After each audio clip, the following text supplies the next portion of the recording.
So it's been a while, but we're back at the 3SGTE build. So over here is the head, the crank, and then over here is a nice all done block. In this box, I got beefier pistons with rings. Over here, I've got every single gasket you would need on this engine. And in this box, I have things like an oil pump, water pump, and pulleys. So today we're gonna get this engine as much as I can assembled. I would do more, but I need to get things like new hoses, and I need to clean out the injectors. The first thing I'm gonna do is put together this bottom end, and that includes gapping all the bearings and everything. They should be in spec, but I'm just double checking with this.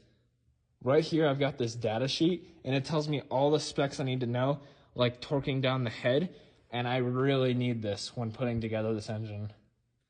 Can you believe it? I haven't even installed one part yet, and I've already got another broken thing.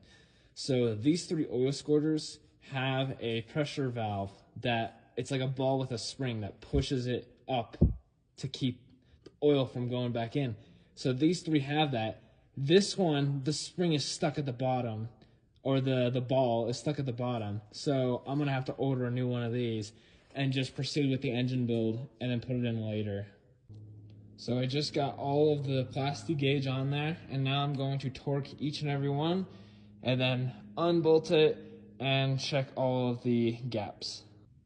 So after using the plastic gauge to verify all my bearing clearances, we put in new thrust bearings so that the crank is centered on here, and I torque this all down with assembly lube. So next, it is time to do the pistons.